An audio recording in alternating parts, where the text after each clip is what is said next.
Hey VC, it's Joe.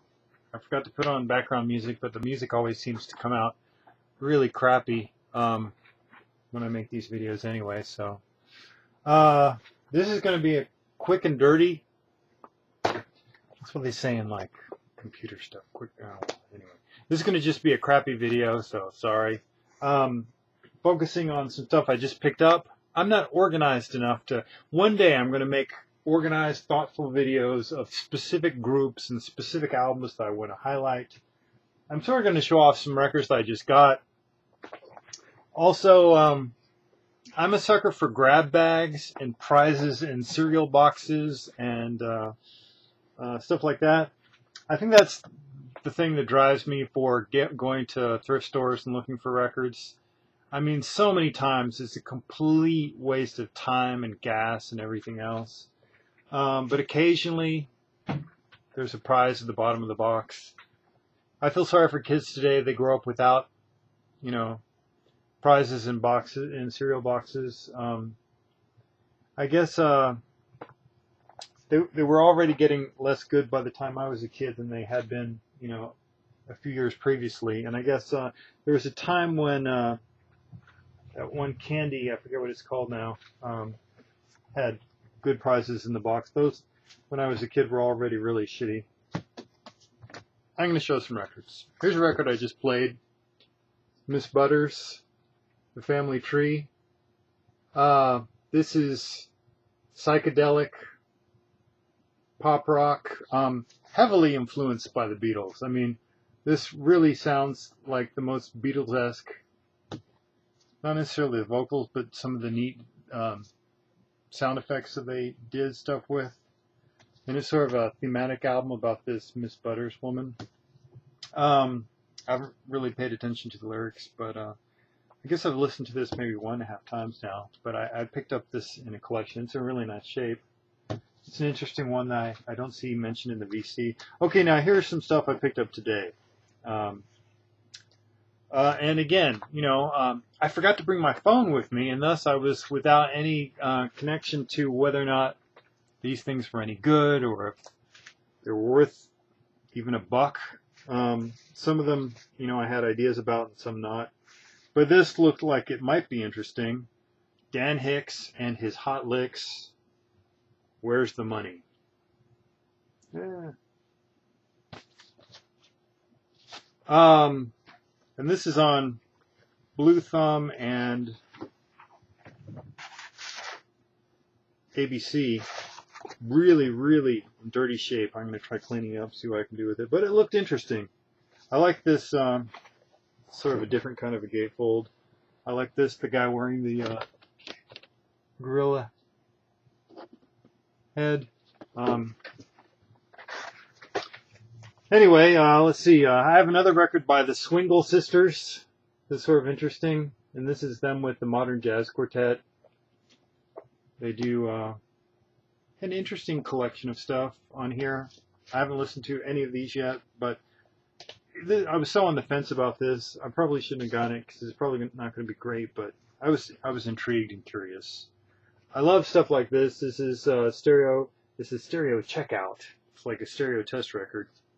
Where side A is the various acoustical checks, rumble checks, stuff like that, and then side B is like some lame music that isn't stereo. Gatefold isn't amazing or anything on this. But I collect these records, especially if they have interesting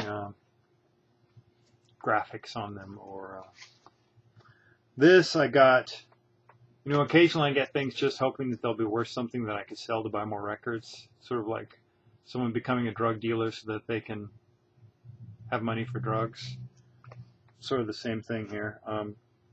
This is a MoFi Gordon Lightfoot Sundown. And it seems like it's still in perfect condition now. Gordon Lightfoot is not, what he once was, if ever. So this might not be worth anything, but it was in great shape, and it's a MoFi, so I picked it up. Could always VCLT that too, maybe. This, I didn't know anything about it. The sleeve certainly is in rough shape, but it intrigued me because it's by a group called The Brains, which is a little bit interesting, and then it's called Electric Eden. with this neat sort of pixelated apple. Anyway, so I'm curious. Maybe that's garbage. Who knows? Oh, and I responded to a Craigslist ad and got some records for one was selling for $1 each, and some of them were totally trashed.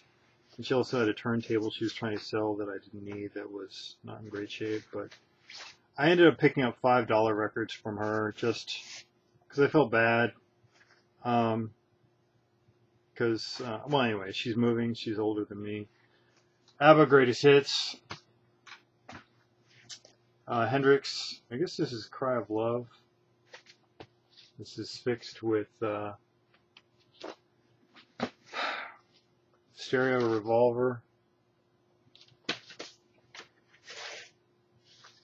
This is OG-ish. Ooh. Condition as one might expect, pretty rough.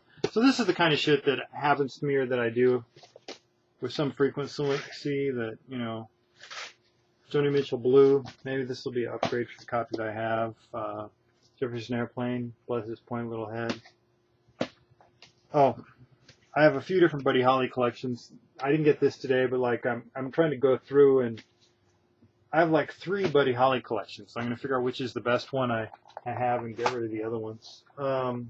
Got to have some Buddy Holly. I remember when I listened to, you know, it's like there's certain collections that you listen to and you're like, well, this isn't so great, or I like 3 tracks on this. And I was really surprised that the Buddy Holly collection I listened to, I really liked it almost all the way through, and that surprised me. Obviously is one of those people that you wonder what he would have done if he had lived longer. Of course, my biggest one with that is probably John Lennon. I really wonder what he would have ended up doing. Okay, so I'm not showing expensive reissues or expensive new records. I'm trying to think of stuff like I have over there. Is the Casio Tone for the Painfully Alone record I listened to last night. It's just sort of bitter boyfriend music. I'm alphabetizing my rock records that aren't in my main collection. So this is my main collection of things that I more or less know that I like. And I have all these records over here that I'm on the fence about. You know, anywhere from like don't like it at all to probably want to put in my collection, but I'm just not 100%. So I have so much stuff like that. That makes up freaking half my collection. And that's why I end up spending a lot of time doing, which is what I'm trying to do today. Really what I need is to take a sabbatical for a year and just listen to records. Although I'd end up buying... Okay, I need to get back to work. See you guys. Sorry I'm not showing amazing grails of expensive records and obscure oddities. I tried to show a couple of things like that. Here's this neat compilation I picked up that really intrigued me. It's a promotional album from the 80s, and listen to who all's on here. Heaven 17, Sharon Brown, looks like Viv Rondo, I don't know. Simple Minds, Devo, Ruts, Sex Pistols, OMD, Culture Club, Rip, Roy, something in Panic, Fat Larry's Band, The Members, OMD, Japan, China Crisis, Human League, Eye Level, Vicky D, DAF, XTC, Simple Minds, 717. Anyway, so that was a really intriguing compilation. And it turns out it's pretty obscure, somewhat desirable, blah, blah, blah. I found out that my cat's litter is really good thing for holding 10-inch records in. It's nice and sturdy, and it fits them really quite well. Oh, anyway. Oh, also, here's something I'm sort of proud of. This is, again, not Robert Z approved, but I find that I end up getting record sleeves, extra ones. Like sometimes people will pack records with empty sleeves as packing material.